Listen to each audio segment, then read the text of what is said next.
Terrence here with Hollywood Already Did It.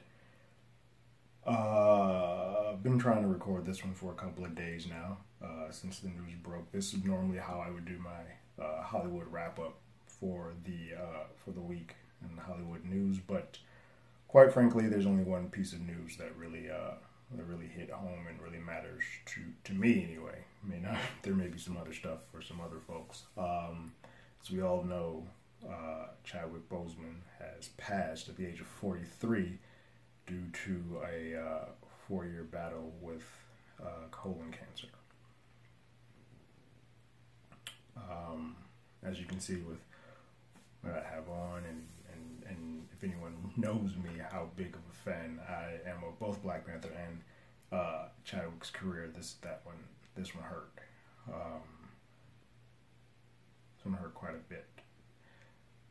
So I've tried to record this a few times, and I couldn't quite get through it without mumbling and stumbling and being a mess. And it probably is going to happen at some point through this as well. So people have been kind of wondering, like, why is this so important, or why has this mattered so much to people of color or Black people? Excuse me. So let me talk a little bit about just how I became familiar with Chadwick first. I had not seen Express, so I really didn't see him there, but Jackie Robinson, 42, was the first movie that I remember him, and I was like, oh, who's this guy? And then Draft Day came out shortly thereafter. I was, oh, he's getting work. This guy's really doing it. But then I saw Get On Up. And I saw his performance as James Brown, and I was mesmerized. I quickly said, well, this dude is like our Black Leo DiCaprio. Like, he can kind of do a little bit of everything. Like, this guy's really talented, and it's a film that I don't think a lot of people know about, or they do, they sleep on. But I was sold from that point on. I was like, oh, this guy can do no wrong. I'm watching him. Did not realize that he was already in his mid to late 30s at that point, because he sort of, what in Hollywood terms, got a late go of it, a late start. As far as films, he was doing TV and all of that stuff. He was running the circuit and doing the gamut. But it was Get On Up that made me like, oh, this guy's gonna be something. And then I specifically remember I believe it was Comic-Con, or it might be one of the Disney Expos, that Robert Downey and Chris Evans were standing there, and they announced that Chadwick would be the Black Panther. And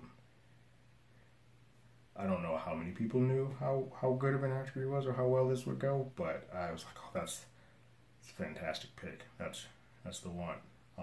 I was giddy. I was like, man, this dude's gonna kill it. And that he did. In the brief moment of screen time that he had in Civil War, he managed to hold his own versus some people that have been well established, well doing their thing for a while, and he created a character, and this is why this means so much to so many people. He created a character that a lot of people who look like me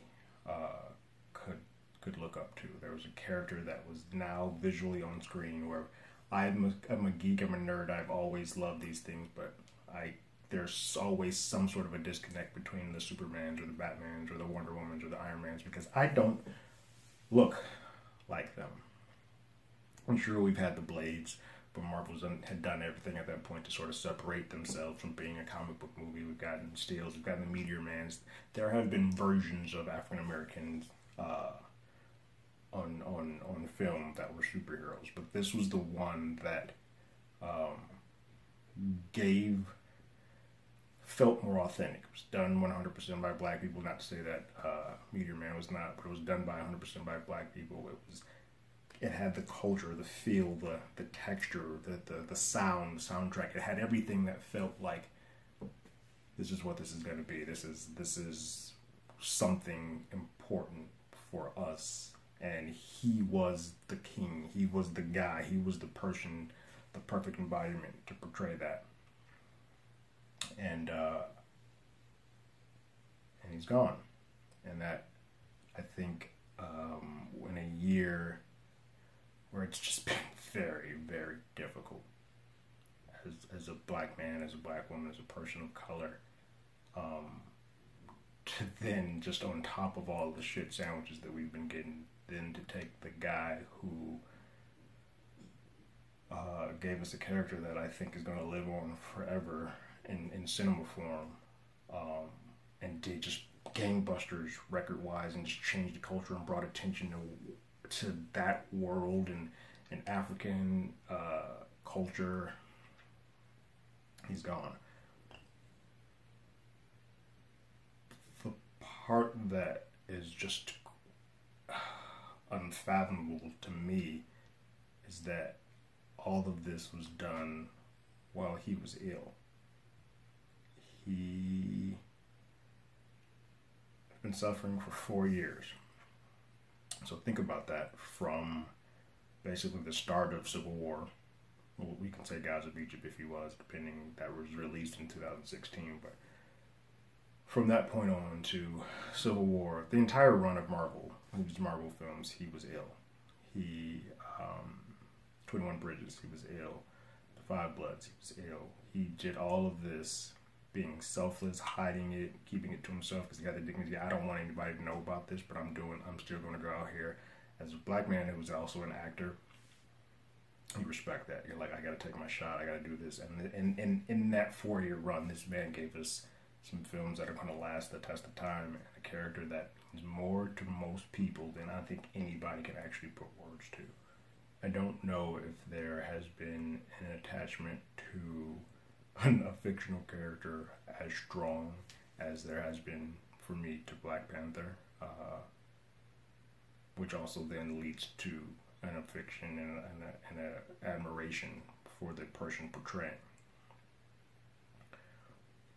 But to know that he was in pain and he's doing the tours, the grinds of the press junkets, the flying here, going through workouts, all of that while being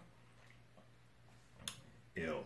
He's doing these promo spots, or these not even promo spots, these campaigns for cancer, and he's Make-A-Wish, and he's helping, doing announcements for cancer research and cancer kids, and he has, you can find it, there's some clips of him talking about 2 specific kids who said they just wanted to see Black Panther before they passed, and to know that in his mind he had this going on behind, that just, it's heartbreaking.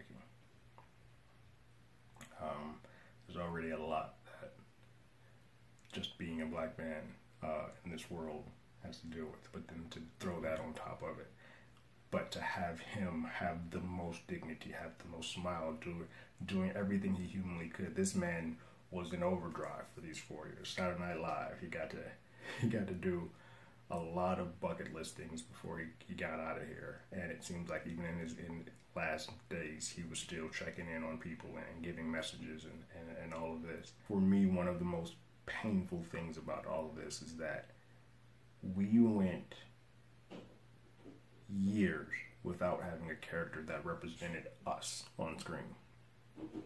We've had the Supermans, we've had the Batmans, we've had Wolverine. I mean, Hugh Jackman got to play Wolverine for damn near 2 decades. And we got one shot with Black Panther. And granted, he showed up in the Avengers and Civil War, but we got one Black Panther movie, and then he was taken away. And I know how much it hurts me to hear that he's gone, but and I don't have a kid, but I can't imagine how it is to be a parent and have to inform your kid that Black Panther has passed in some form, of however you have to break that down to them, but to tell them that that's not a job that I envy, and I know that the hearts of a lot of people who had that one person that they looked up to and say, hey, he looks like me, or that looks like me, and now they don't. Consistently, they still have the one film. So I think the thing to take from all of this is love hard, live your life. Don't take anything for granted. Make sure that you are doing everything you can to live each moment. And it puts a little bit of a fire under your ass if you know that this man was struggling and hurt and going to chemo and then going to set and busting his ass and giving us a character that we are going to remember forever. And not just one character. He gave us, this man was snatching. No wonder, I always joke that Chadwick was out here snatching up all the icons. It turns out he was snatching up all the icons because we knew that sooner or later, he knew that sooner or later he wasn't going to be here. And now it's amazing that he got to play Jackie, Thurgood Marshall, James Brown, and then King T'Challa. One day, because of this run, because of everything that he managed to do in that short window of time, someone's going to play him. And he's going to be a character that we all look back on with reverence and say, you know, wish he had more time, but he did the best that he could with the time that he had, and left him in a mark that I don't ever see going away. And so for all those kids that are sad, and all those adults that are sad,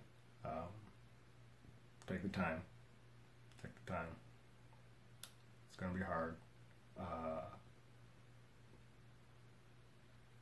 But know that I think we can all rest and feel a little comfort in knowing that he did what he wanted to do, how he wanted to do it, and gave us magic. Gave us magic. And for that, I end this just saying Wakanda forever. Rest in peace, Chadwick, and thank you, brother.